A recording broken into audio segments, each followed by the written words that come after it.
Hey everybody, it's getting warm. Feels like Arizona. Feels like Arizona? It does. It is Arizona. Or I guess it could feel like the deserts of California. Yeah. It could feel like Saudi Arabia. That as well. I guess so. Places in Australia. Sure. So it's a beautiful day today. It's definitely warm. We had almost freezing temperatures last weekend. And yeah, this weekend we won't get anywhere near that, that's for sure. So we got chickens all around us. So with the heat, we got a canopy up above us. And with the heat, the chickens are all hanging out here in the shade. With us. With us, so we might get one or two that bounces up into the screen, be my guess. Oh, so we got wine bottled today. What else? 38 bottles? 38 bottles of wine? 37 or 38. 37 or 38 like bottles of yeah. wine. Well, I guess we have that extra bottle of the plum wine. Yeah. Still counts as bottling it. That is a cozy looking setup for a Saturday. I know, right? I agree. We had to do something with this heat.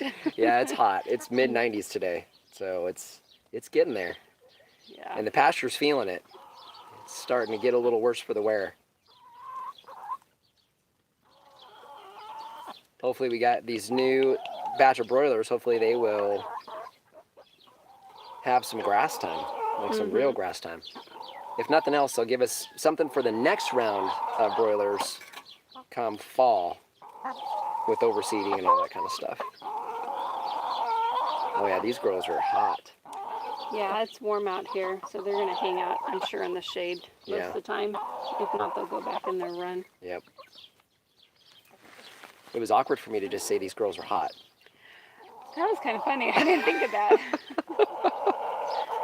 It's really delayed. Is there a lot of lag? Yeah, it's a lot of delayed from the video. Sorry about the lag here, guys, for the Q&A. Hopefully you guys can get a good shot of the western orchard in the background. It's starting to come along. We got to do an update here pretty soon. How is this heat going to affect the just planted veggies? My gardens are bolting. Yeah, I know. We were just pulling salad greens this morning and planted a couple things we're going to show you guys tomorrow in the beds. But yeah, it's The kale is. Yeah, the kales. We got one kale that's bolting, and some of the lettuce is ready to do the same for sure. It was weird because we went from 40-degree mornings, 45-degree mornings, right up above 50, and now we're up above 60. So kind of makes for a real short planting window, that's for sure. Yeah, and then up to mid-90s during the days. Yeah, and that mid-90s is tough. We got some new seeds in the ground. I think we're going to post that video next week for you guys of the area of the pig area where we moved the pigs from. So we planted some cover crops. We're testing some cover crops there to see how or what kind of cover crops we're going to be able to do in the summertime here. I gave up on the last of my greens and am transplanting all of my summer veggies. It's officially spring, and will be scorching soon. Oh yeah, you know it's going to be hot. It's already really warm today. What kale variety went and bolted? What kale variety bolted? Let's see. I think we had a blue kale. I'm pretty sure it was curly blue. Something like that. It was a curly kale. Man, that one, it actually just started though. And we're cooler out here than you guys, so we just got above 50 this week as far as the low. The lows, yeah. The highs are up there. Highs are still up there. Hi guys, if you don't want young trees to fruit. Uh-oh. We just lost the feed. Hopefully you guys caught us. You can leave the blooms on the feed or on the tree. That's not a problem. You can even let the fruit set. And then when the fruit's about the size of a dime or so, if the tree isn't dropping them, then you remove them. We need to do that with the peach trees actually still, and we've got some that are close to a quarter, so we'll probably wind up doing that. We need to do that tomorrow, so we need to get those off that tree. So, but yeah, you can let them flower, let them set, and then remove the actual fruit. That's fine. Should we start giving extra water to the trees, figs, citrus? We are doing deep water every 10 days. Yes. Okay, absolutely. yes. Yeah, you definitely want to, well, even if you don't increase how many days you're watering or the amount of, not reducing the amount of time between the days, you definitely want to put more water on them. Right now for our trees, because they're all a year or younger, I think we have anywhere from 30 to 60 gallons once a week now that we're up above 90. And keep in mind, a lot of that is soil building. 60 gallons is more than you really probably need if you're just watering immediately around the tree. But yeah, we've already started increasing that. We may need to do it again if we hit that 100-degree mark. Yeah, as soon as we hit 100, we'll go up higher. Yeah. But yeah, now's definitely the time. So I think we're going to hit, I don't know if we hit 100 this week. If not, it's coming. So Yeah, my phone said 96 for tomorrow. yeah, 96. I mean, we're watering tonight. It's a good thing we're irrigating tonight. Yeah. So, but yeah, you definitely can increase it at this point. We always tell everybody when they ask us about irrigation, we have yet to kill a tree because of overwatering, but we've killed many trees by not watering enough. So we always err on the side of too much water, especially this time of year, and particularly with fruit trees when they're setting fruit. Right now, for you guys that have fruit trees older than ours, you guys have trees that are trying to ripen fruit here over the next couple months, and they need a lot of water. You know, that fruit is water weight, and they need that water. So you don't want to shirk them the water. Yeah. Shirk them. The one that had the kale variety bolted question was Armando Rodriguez. Oh, hey, what's up, Armando? That's right. I think Yeah. actually. Thanks for the video. Videos. That was cool. That was really cool. Yeah, that was really cool to see your setup. You have to put that up on YouTube if you don't mind. And we have a viewer vids playlist. We got a few videos up there. I know we had a couple of you guys comment on those too. That's really cool that you guys are supporting all the other gardeners out there that are doing the same thing we're all doing. It's pretty cool. Yeah. Daryl, hello from Baton Rouge, a nice trailer. Baton Rouge. Oh yeah, that trailer, right? I know. We were pretty excited about that. So we figured that's a lifetime investment for us. So we needed something. Yeah, we had to have something to haul those pigs. And hello in Baton Rouge. Yeah. What's up, neighbors? James from Surprise. Oh, hey, James, what's up, man? Yep, Surprise would definitely be neighbors. Yep, that's really for close. Sure. Surprise is going into town for us is Surprise, for those of you guys who don't know the area. We do say that, huh? All the time. We're going into town. Gotta go into town. Well, it takes 15 minutes to get there. Happy Easter, everyone. Happy Easter for you guys that celebrate it. Did I miss one? Just here trying to go a green thumb. That was James. Oh, yeah. Keep trying. That's the key. You'll kill a lot of things, but that's okay. Especially when it comes to plants. Yeah, don't give up. Yep. Keep going. We've definitely had our share of killing stuff. Oh my goodness, we were just talking about it. We harvested some salad greens. Well, we've been harvesting salad greens for the last couple weeks, and we were amazed that even now they're still not quite bitter. And man, the first garden was probably 20 years ago.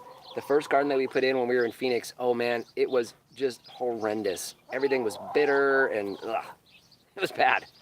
Yeah. James killed my jalapenos already. Oh man, that's a bummer. Yeah, and jalapenos, so depending on the weather for you, those are perennial. So you can bring those inside if it's too cold. Well, it's a surprise. Oh, yeah. James, definitely, yeah, perennial for us. They could survive winters as long as we're not too cold. But that's a bummer. Yeah, keep trying. Just do more. Yeah, I don't know. It's hot. They might need some shade cloth at this point. That's the tough part with the veggies. Plenty of water and a little shade. Lots of water. Yeah. That's for sure. I overwintered a few of mine along with a few tomatoes. That was James, or no, that was the Mrs. Marvel. Oh, okay, cool. Sunita, speaking Spanish. I don't know what that is. Uh-oh. And then shoot, I wish we had something to translate it. Yeah, I don't. It was a long one too, but I don't. If somebody saw that comment that was in Spanish, if you guys could translate it, that'd be awesome. And then James again, no salsa because of his jalapenos. Nah, that's a bummer. Well, maybe just get the jalapenos from the grocery store. Yeah. And Mrs. Marvel said that they take a little babying or babysitting. Yeah. Like the jalapenos. Yeah. Especially with the crazy weather. Yeah. Super cold and then super hot. That's hard on everything. Everybody and everything. Ramon, hello from West Phoenix. And Hey. how big is your farm? Love the videos on the education farming. Oh, cool. Awesome. Thanks, Ramon. So it's 6 acres. Right now, everything that you see us working on for the most part is on about 2.5, 2 to 2.5 acres is kind of what we're actually really kind of farming at this point. And then we're going to be expanding onto the back half and the livestock acre, hopefully by fall. But 6 acres total. It was me talking in Philippine Italian. He is Ooh. in Sicily. Oh, wow. Not garden related. Very cool. Italy. Talking to Felipe. Oh, okay. So it was her talking to Felipe, somebody else. Okay, very cool. Oh, okay, I missed that comment. Totally. Here in Sicily, it's spring. It's finally coming, but we have some really cold days on the last weeks. And my trees are already in bloom, so lost a lot of mandarins because the flowers burned. Ah. Yeah. Okay, so it was her talking to Felipe. I'm sorry, I missed that comment. I'm trying to keep track of them. Sorry, guys. We're both So she was exhausted. responded to him. Okay. Hello in Sicily, though. That's awesome. Yeah. I think that's the first time we've had somebody in Italy. How cool is that? I think so. That's cool. Talk about some wine. We bottled 38 bottles of wine today. I'll bet you it's nothing like what you have that you can grow in your backyard there. No. All right. Prepper Book Club. Hi from the other side of the valley. Hello. So I'm assuming East Valley. East Valley, what? Mesa? Gilbert? Somewhere around over there. Armando, Chandler? my trees are officially 1 year in the ground today. My peach gave a lot of double and triple fruit. Will it ripen? And will they make it to full maturity to eat? All right, so if you have doubles, well, if you're going to leave the fruit on the tree, we don't, so we'll be removing them. We've got some 1-year-old peaches as well, so we prefer to let them go for that second year without fruit. But for those doubles, you definitely want to remove the doubles. What'll happen is the 2 pieces of fruit coming together, there's always a gap, and that gap invariably will usually get some type of mold or fungus inside there, especially if they're actually separate but they touch, and you get any water in there, you'll get some mold and fungus and it'll rot the fruit. So if they're far enough apart, you might be able to pick one off and leave a single one, but you definitely don't want to leave the doubles. And then you want to thin real heavy if you're going to leave those on there. So if you're going to have a 1-year-old tree with fruit, I would make sure that you don't have more than 1 fruit per branch, and make sure that branch can support the weight, because that tree is going to have a hard time supporting much in the way of production. Yeah. So. And then the Prepper Book Club from the other side of the town is Queen Creek. Oh, oh yeah, that's way southeast. Yep. Felipe, well, there's good and bad wine in Italy. Everything is good. Yeah, I can imagine. And then thank you to Cynthia. We've got good and bad wine out here too. We've made our fair share of it, actually. A lot more bad probably than good. Hey, I think we're getting better. All right, experience. And then Queen Creek just put a lemon tree in the ground yesterday. Very good. Your videos were helpful. Very good. Water it well. Oh, Hey. hi, girl. Hello. We got a visitor. I am your fan, long time, a bit. You guava trees survived in winter. What about your jujube trees? Yeah, so the jujube trees are good, but our jujube trees here are newly planted. So, but yeah, jujube trees do fine during the wintertime. They can survive down into the 20s, no problem. And obviously they love it when it's hot. So when it's hot, they are happy trees. Yeah. Tony Gaming, I just bought a couple of citrus trees. I'm super excited. Very cool. Yep. Got to get those in the ground. Natalia, love you guys. Do you fertilize on tax day around mid-April? Okay, so for our fertilizing here in Arizona, we do February, May, and September. So we remember by holiday. So yeah, Valentine's Day, Memorial Day, and Labor Day. And those times are specific, so if you're not here in the valley, what you're looking at is basically right at or before bud break, so right around that time coming out of dormancy. And then you want to have mid-season spring when every fruit is basically trying to ripen, or around that time right before summer. And then in September, because we have a fall flush, right before you get that flush of growth in the fall. So those are your key times. If you haven't fertilized yet, I would wait until May, because that's in a month. We're in April. So wait until next month and then get that fertilizing done. Yep. Juan, hey guys. Hey Juan, what's up, man? Tony, will they survive in zone 8B? That's the citrus. Citrus. So 8B. 8B is pushing it. The biggest thing would be 8B. You get down into the teens. That's really, really cold for citrus. So I would say if you're maybe your first year, maybe keep them in pots, in a big pot, and bring them in. You get down into the teens, it's tough. We have a couple varieties of mandarin and the pomelo that both almost died when we hit 20, and we hit 20 solid. So we're down there with you, but you get even colder. So those cold days would be the problem, not the heat. They love the heat. You won't get enough heat to hurt them. So when they're smaller, could you just cover them? Well, the biggest thing is you may need a heat source. So if it's down in the teens, even if they're covered in the teens, you're still a hard freeze, and even underneath a sheet, it's still 18, 17 degrees. So you might need some supplemental heat if you try to keep them outside. Definitely south side of your house if you're going to be doing that, so they get full sun all the time. They need full sun all the time. One nice shade tent. Yeah, I agree. It's 94 today. Yeah, I'm not sure. We'll have to see. Next month might be the last month we're outside. So we might be inside next month. We might be inside. It's a little warm today. But the margarita makes it better. Yes. Very refreshing. The margarita is. Yeah. I agree. It is. That's why we chose that one. Didn't do our old standby. Nope. And I got the water back up. Yeah, you do. I was going to ask what was in your cups. Yum. Yes, this is strawberry margarita. Strawberry margarita. Is this Kirkland? It is. It's actually from Costco. They do a really good margarita mix. Plug for Costco. Actually, it's already got the alcohol and everything in it does. And plug for Costco with their alcohols. I'm a Jack Daniels fan. And their version of what I think is a Tennessee whiskey is pretty close to Jack Daniels. So it's pretty good. I probably don't need to get into all the different alcohols on this one, but go to Costco. You get a good deal at Costco. Yep, it is good. Okay, let's see.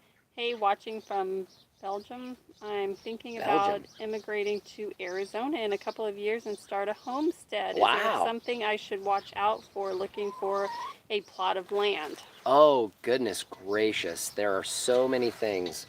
Well, when you've got a couple years, so make sure our email address is in the About tab here on YouTube. So email us so you can stay in contact with us. That's a very difficult question to answer here. But yeah, there's a few things you'll want to look out for. And depending on what part of Arizona you're in, water can be an issue. So that's probably the biggest thing is water.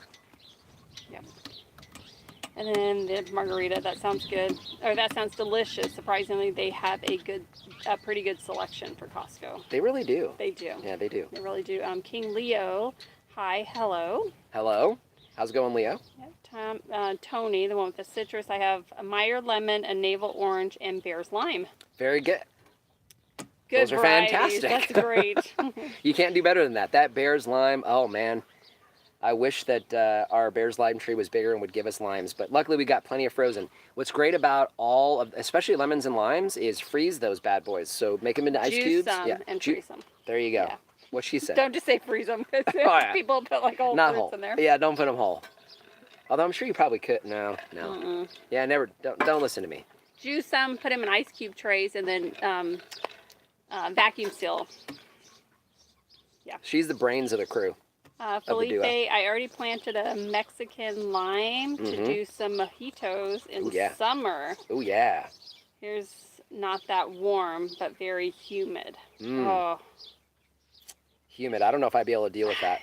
Yeah. I used to travel to Florida. Alan, sorry if you're out there, but I used to travel to Florida and just be miserable in the summertime.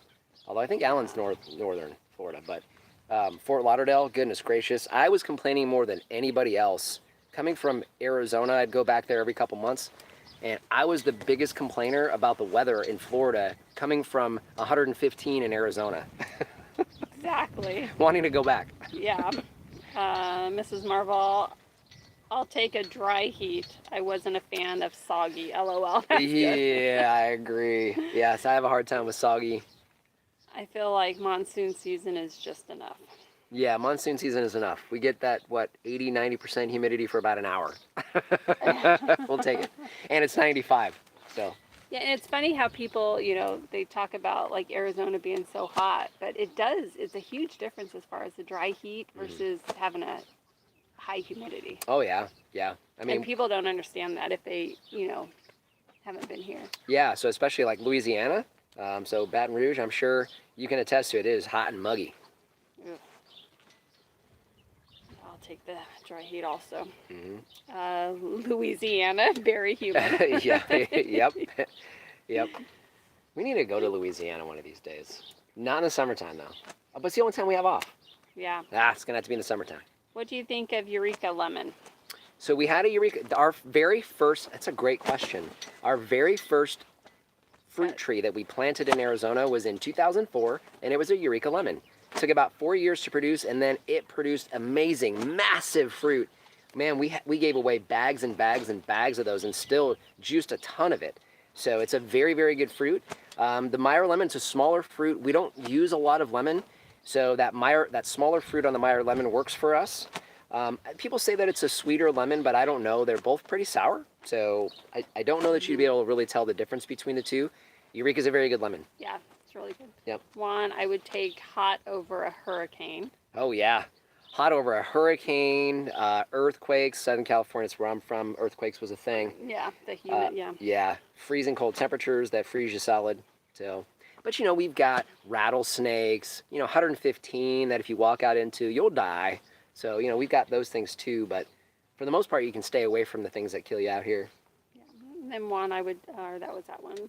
Felipe, the thing is here we are very near to Africa.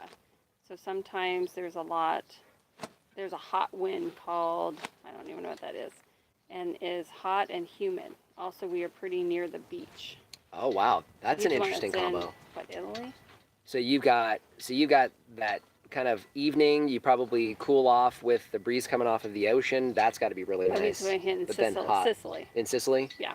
Oh, that explains why you had that amazing amount of food variation in Sicily, is all that difference in weather. That's pretty cool. And the ocean, of course. So yeah. Culinary, you got like the sardines and all that seafood that comes from Italy or from Sicily. Sicily. Very cool. Sicily, that's cool, man. King Leo, do you sell fig trees?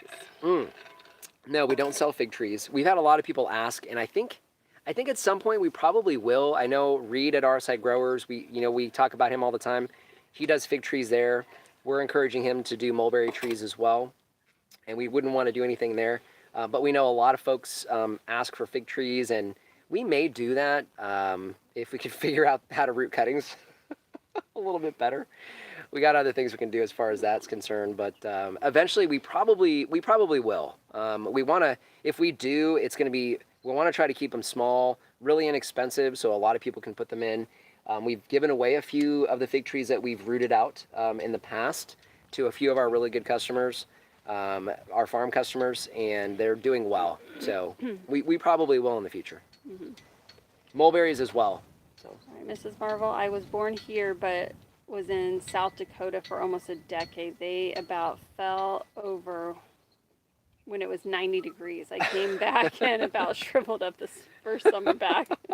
I had to retrain myself to garden here. Yeah, I can understand that. Retrain myself to garden here. I can understand that completely. I'm from Southern California. She's from Phoenix, so we met in San Diego, and then she brought me back here. Home prices sure made a big difference for me. And then being near her family, I didn't want to go back to Los Angeles, so it was Arizona. But I understand completely. Those first couple years were rough. I was literally depressed those first couple years. Yeah. Back in the late 90s. We moved here in 98. Juan, you could sell cuttings after they get big. Oh, but he retracted it, so I don't know what. You mentioned your plans for cover crops. Have you decided what exactly you'll be planting? Also, what is your favorite way to prepare figs? You inspire me to grow one this year. Very good. Definitely put in a fig tree. If you're here in Arizona, fig trees and mulberry trees, besides citrus, but fig trees and mulberry trees are so easy, and it's hard. You can kill them, but if you get the right variety, they're hard to kill. They're fantastic, amazing fruit. You can't find them in the stores because they don't keep well. So it's a very good fruit to grow on your own and very unique with figs. So I forgot the rest of the question. Also, what is your favorite way to prepare figs? Oh yeah, so wine. Whoa. Okay, our shade's trying to run away. Okay. Here, I'll go stand over here and you read. Oh, there you go, that's You perfect. talk. So yeah, so figs, we love them fresh. I lost my partner. So we like to eat them fresh, and then wine. We've used them for cooking as well. So pizza.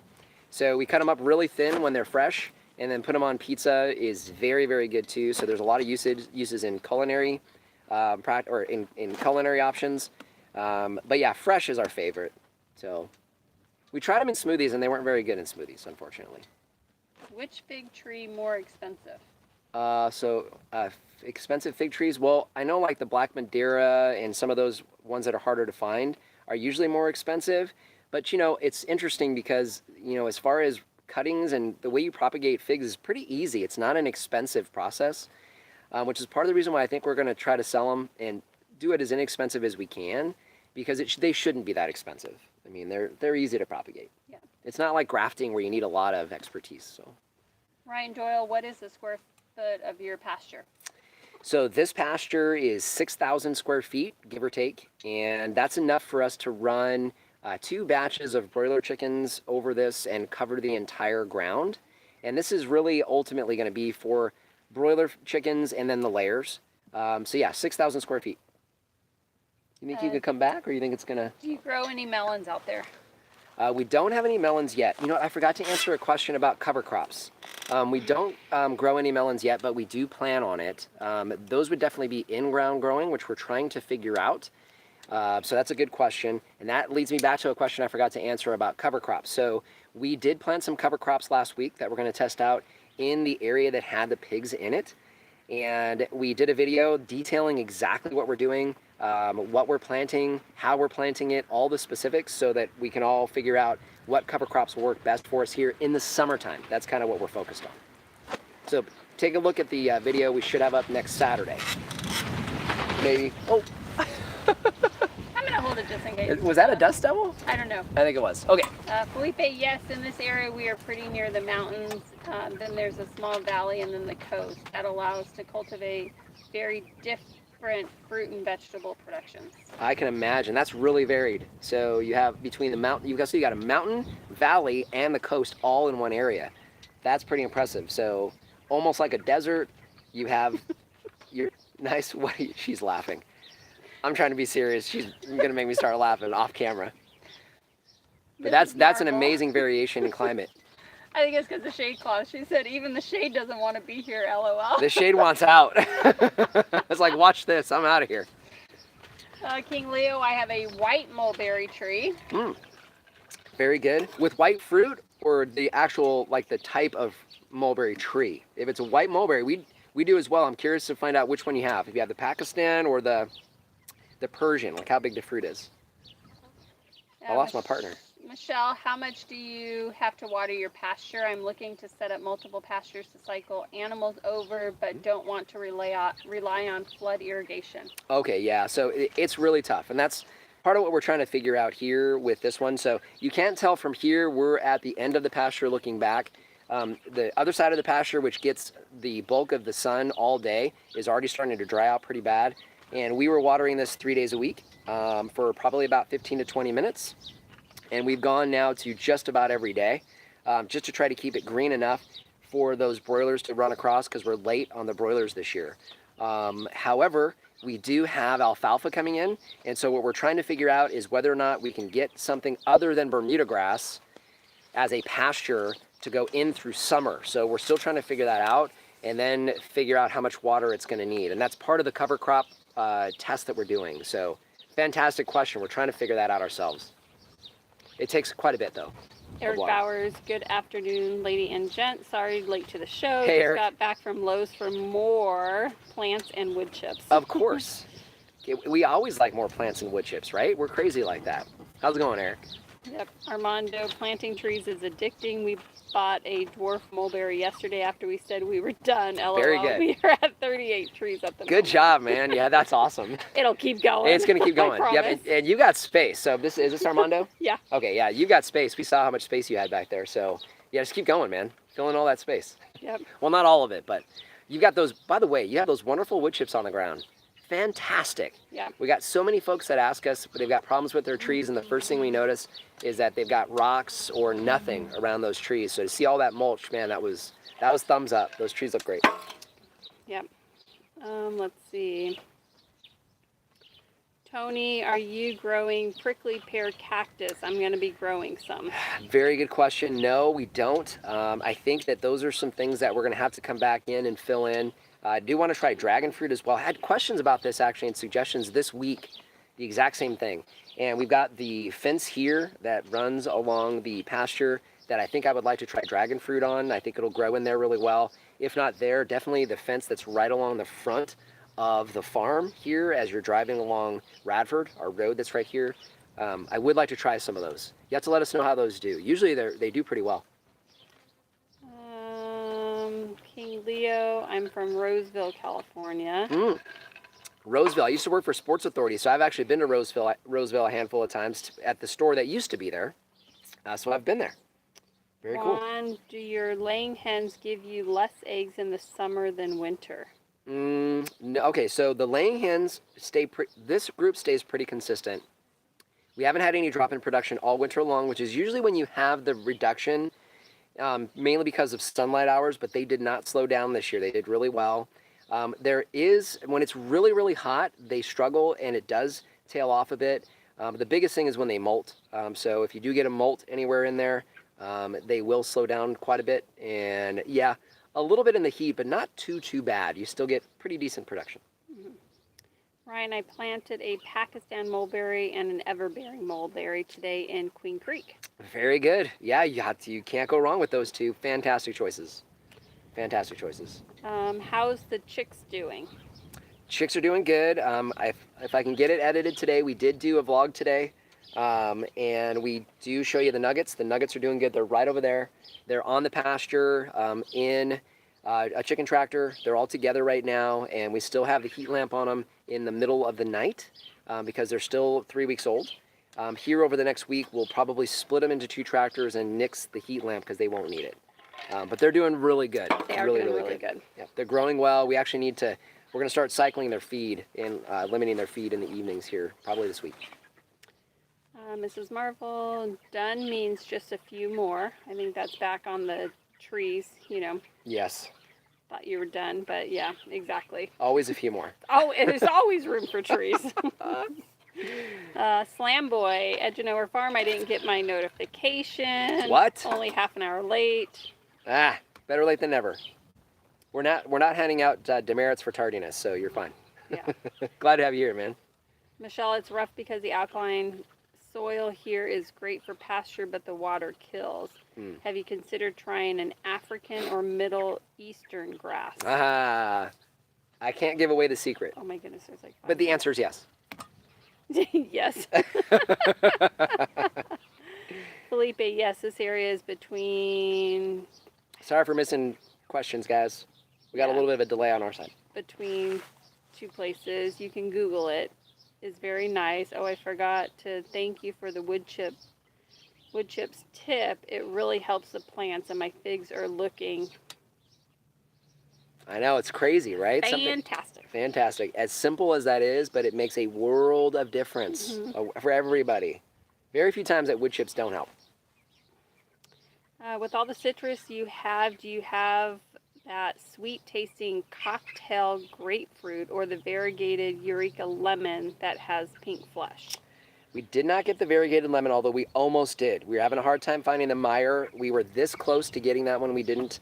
No, we don't have either one of those. Our go-tos for super sweet are the mandarins and the Cara orange because they're really good. We have 2 Cara oranges, the variegated and the regular. Well, it says the sweet-tasting cocktail grapefruit, but we do have a pomelo, which is a very sweet, large grapefruit. But that sounds amazing, though. Cocktail grapefruit, and you like grapefruit.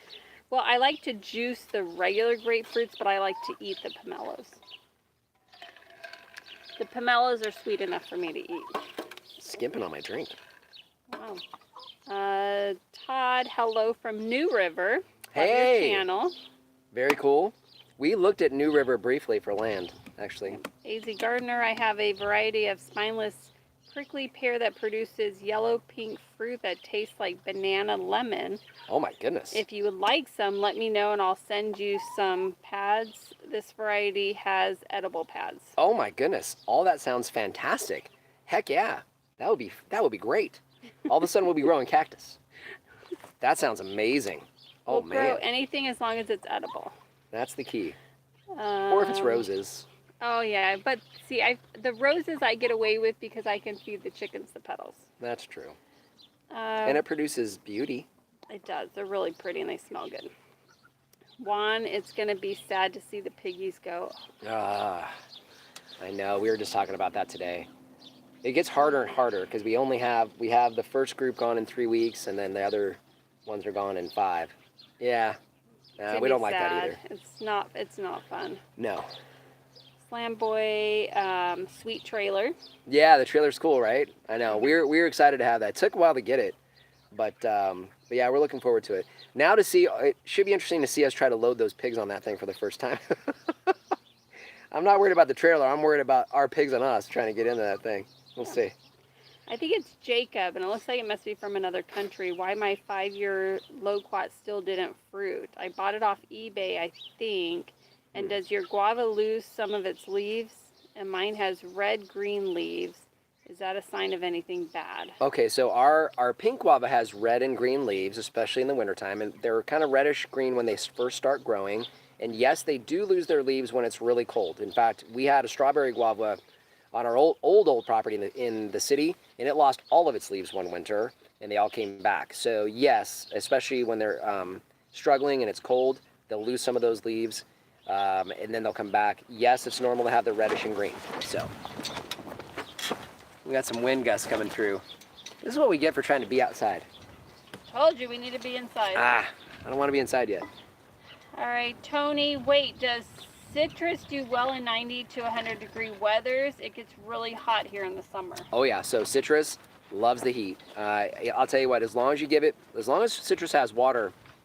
So for us in Arizona, we have our 4 C's. And I've had too much margarita to try to tell you what all 4 are, but I know cattle, copper, citrus, and climate. I think that's all 4. Citrus is one of those, and we're known for that, and it's super, super hot here. 120, 125 is not atypical, especially in June. They love the heat. All of our citrus is finally putting on new growth now that we're up above 80. So they do love the heat. They do really, really well. Just protect the trunks. Especially when they're young, they will get sunburned. So. All right, Isa Lopez is it Ajo, A-J-O, Arizona? Ajo, Arizona. Place to grow veggies? Yeah, absolutely. You can definitely grow veggies there. So you probably have a couple different seasons. So just follow the seasons. You know, the biggest thing is planting. If you're going to plant outside, the general rule of thumb is 50 degrees as far as your low or above is what you want. And then when it gets really, really hot, you may need some shade cloth if you're going to try to go into a whole lot of heat. But you should get a couple seasons. MH, hey guys, I made it live. What we drinking? Hey MH. Oh yeah, so this is strawberry margarita. And Lori is holding the canopy down because it's trying to blow away. Oro Blanco is the best grapefruit I have bought. I have 2 I bought from Florida Online Nursery. Yeah, Oro Blancos are good. So white flesh, I think, on the Oro Blancos. Slam Boy, would you consider breeding pigs? You know, actually, we may breed pigs. Generally speaking, no. Just because summers are really tough on pigs, and it takes a lot of feed for a full-size pig. So it's hard to make that a profitable enterprise, but we have considered it. We may do a smaller breed like the Coonies or something similar to that. It's possible. We're going to wind up breeding goats and sheep probably. I'm not so sure about pigs. We'll have to see. So the ones that we sell, no, because those are bigger pigs and they're kind of hard to handle when they're 600 pounds. Ryan, I really love your farm. I took lots of notes. Thank you all. Thanks for all the info videos. Very cool. Glad it's a good resource for you there, Ryan. You guys are a great resource for us too, by the way. So we learn a lot from you guys. And then Jacob, that I thought was in another country. I'm in Vegas. Greetings, oh, very Wayne cool. and wife. Vegas is kind of another country. All Armando, cactus is our new endeavor to we're getting Peruvian cactus today and already started propagating edible cactuses. Very cool. So is that an apple cactus? I think that's the apple, Peruvian apple cactus.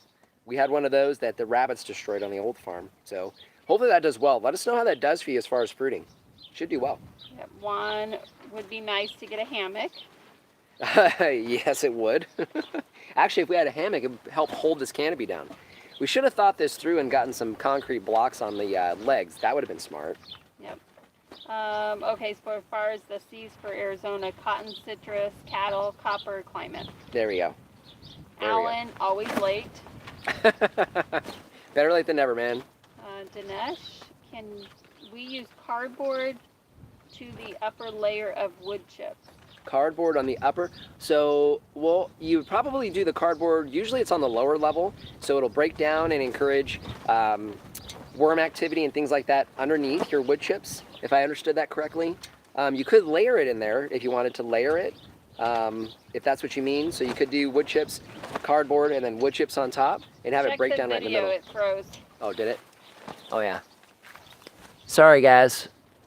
You might want to say that after. It's not coming back. It's actually, yeah. I'm like, sorry, guys. I'm not sure if it's, are you guys still seeing the, can you see the live feed? Nope, it's frozen. Oh, that's a bummer. I see comments coming up. Yeah. Always late. Did you use cardboard? Your video froze. Sounds tasty. I'd like to get you some. Not sure if you guys can hear or not. To you. Oh, that's a bummer. That's the challenge with being out here on the edge of nowhere. Did we lose it? I can't see it either. Yeah, I think we lost it. Oh, that's a bummer. Can you restart it or? I don't think so. I can actually see the comments.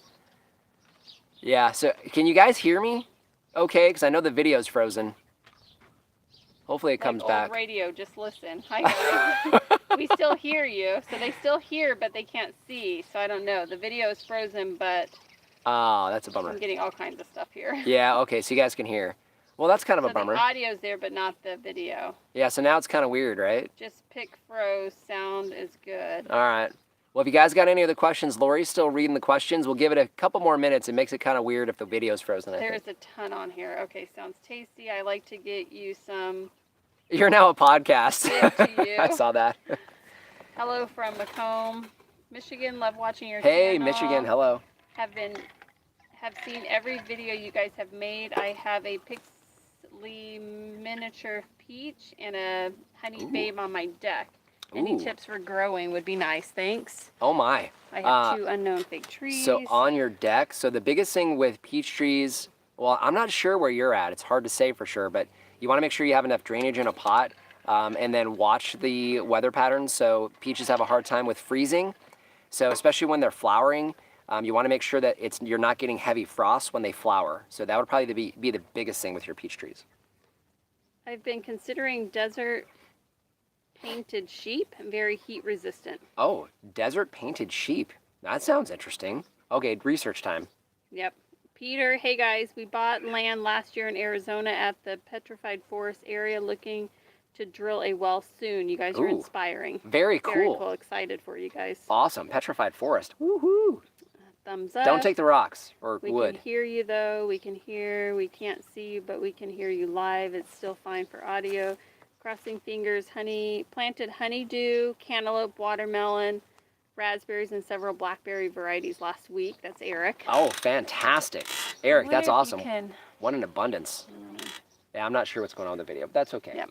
We'll give it a few more minutes here, guys, and then we're gonna hit the road. Just pick froze. Damn, I am late. That was John Smith. The video is frozen. You like old radio. Hi guys, we still hear you. You're good. We can hear you. We just can't see you. More power to you guys. Where did you learn farming techniques and ideas? I hope I can also make one in the future. Yeah, so farming, a lot of it's kind of trial by error for the last 10 years or so. And then just lots of research. Obviously, YouTube, although we don't get a lot of time to do that these days. So we did do a lot of research there. So, like the Joel Salatins, And those guys is really kind of what we follow more than anything. I do listen to farming podcasts regularly, which this has apparently turned into one. But so I do that as well. I just try to consume as much of that as I can. And then, yeah, trial and error. So a lot of things that we test here, because there's not a lot of information out there about how to do what we're doing in the desert. It's really pretty rare. So we're giving it a go. Dwayne broke the camera. I broke the camera, absolutely. Yeah, we can hear you. At least you weren't picking your nose. Well, as far as you know, I wasn't picking my nose. Now we can.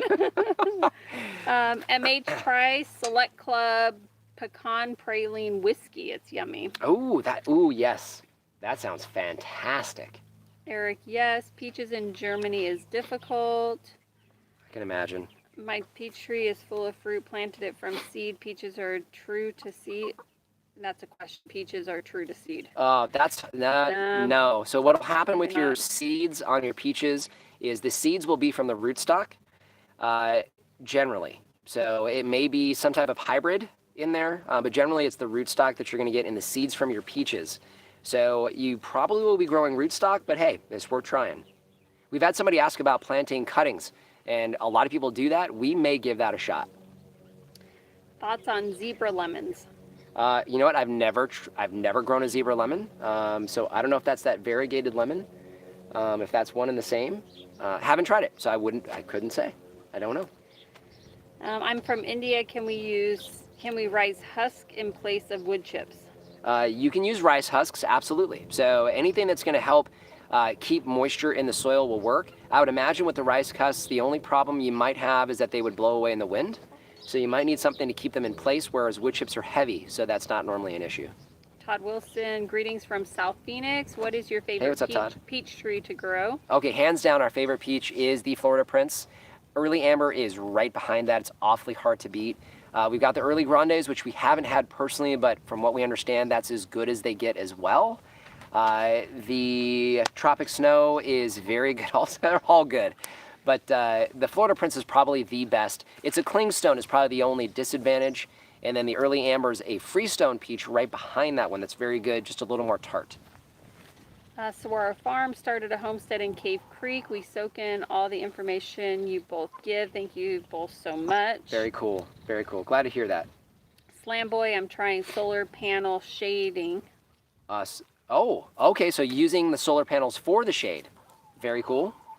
Alan, what podcast do you listen to? Okay, so I do listen to Jack Spirko. That'll kind of give you an idea of my political leanings, probably, which is why I don't get into politics on here. But there are a couple different ones that don't come to mind. I think it's the Margarita Mix talking. But I've got the Shark Farmer podcast that I listen to right now. There are a couple different permaculture podcasts, and I can't remember the names. They're in my feed, so I just listen to them. And then anytime I can get a podcast that has Joel Salatin on there, I listen to those. I also listen to the Urban Farm podcast, so that's another good one to listen to. That's with Greg Peterson here in Arizona, so I listen to that one as well. Saguaro Farms, our newly planted trees need lots of water, mulberry, peach, pomegranate, etc. How do we know how much water they need? Does 10 gallons water a week sound good for mulberries? Okay, no. So 10 gallons a week for a mulberry is definitely, this time of year, is not enough. So it's getting hot, they need a lot, and make sure that's such a complicated question. There's so many things that need to be in place to answer that right. But if you're doing the irrigation like we do here, where you have those large rings, and you're watering away from the tree, those rings can hold 100, 200 gallons. I'm not saying to use that much, but you're going to need at least 30 or 40 gallons a week at this point. For summertimes for us, we're pushing 80 to 90 gallons a week. Usually split up over a couple days for a lot of our trees, and a lot of them, remember, are fairly newly planted. So that's part of it. We're building soil and encouraging root growth.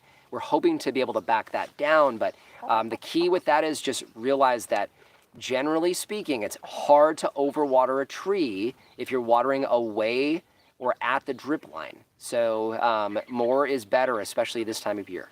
And 10 gallons, I can tell you, unless it's going right on the root ball, is not going to be enough this time of year. I'll probably double or triple that at least. This podcast is very international. It has turned into a podcast. I used to provide nitrogen personally to my plants like Dwayne. Learned it from a NPR radio show how many years ago. But now I have 2100 from Walmart. I could probably just give this to you now, huh, since you're not... Well, yeah, and actually I could probably see it. If we're going to be a podcast, I'm going to move this closer to us. I've always wondered if I should do a podcast, and now we're going to be having one. So it looks like we got a few of you guys out there still. I'm going to do my best to answer questions now that I can see them. Here, Rainwater catchment. You have a lot to catch up on. Oh, now. goodness gracious. Yeah. You're going to have to read it to me. But I just read that one to you. You didn't answer it, that one. But now I have 21. Oh, yeah, high nitrogen. Yes, and I agree. Generally speaking, your plants are going to like that high nitrogen. Just remember on your fruit trees that they're going to need some other things too for fruit development. Consider olive trees. We have considered olive trees. We may do olives here. We just haven't quite gotten to that yet. Can you go wrong with a peach? No, you can't, Miss Marvel. Mrs. Marvel, excuse me. Felipe, peach that grow from seed and produces nice fruits. Oh, that's a good thing. So, Felipe, that's fantastic. I did not know that you could do that. Audio fine. Yep. Yeah, I am going to wrap it up here soon, guys. Sorry. Birds are a struggle for peaches and figs. I agree, Juan. So we use bird netting for the peaches mainly, and then we use the organza bags for the figs, tend to be the best. How is zone watering working, Slamboy? So we do zone watering mainly because we're trying to spread out when we water, so we're not draining our tank all the time, but it's working fine. Michelle, do I think what you're doing is possible on a smaller scale utilizing primarily rainwater, or is it tapping your well water a must? For fruit trees, I think you can on a very, very small scale. You have to be really picky with what trees you decide on because they need a lot of water and you can't skimp on it. So when they need a lot of water, they need it. So when they're setting fruit, when they're ripening fruit in the middle of summer, they need heavy, heavy water. So it might be tough. You could try it, but it would be tough. Tony, since I'll be growing in a container for a year, do I worry about overwatering? Yes. Okay, thank you for asking, because I knew there were exceptions I should be talking about. You can definitely overwater in a pot, so be real careful with that. You may need an actual gauge to check the moisture in the soil if you're going to be growing in a pot full-time, especially if you have if it's going to be year-round. So we go to once every couple weeks watering our potted trees here in the middle of winter, and it's almost daily during the summertime. Have we ever run out of water in your tank? No, we haven't run out of water, Juan. One nice part about here is we are restricted on how much water we can use, which generally means our aquifer is pretty good. So it usually fluctuates about a foot or so from year to year. So we don't have an issue with water unless we have an issue with our pump that we haven't had to run into yet. Is it too hot for pawpaws? Daryl, from what we understand, yes. We haven't tried pawpaws. We considered them because it's close to a mango, which Lori really loves and wants. But we haven't tried them yet because we understand that the heat is tough for them. Drought-friendly fruit trees. So I would say your best bet with that is probably going to be, the honest answer is probably going to be cactus. So I know that is kind of avoiding the question, but I would say nopales. Your cacti fruits are probably your best bet. I don't know that I would try to grow a traditional fruit tree and call it drought tolerant. I think that there are some that are more drought tolerant, but generally your rootstock would help you with that. So that's why we use Reed's rootstocks. Juan, pomegranates. We do definitely grow pomegranates. So we've got 3 or 4 different varieties. Pomegranates, as far as, that actually might be a drought tolerant one, come to think of it.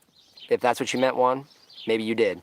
Pomegranate probably would be pretty darn close because they really start to ripen in the fall and we might get rain in the fall. That's a possibility.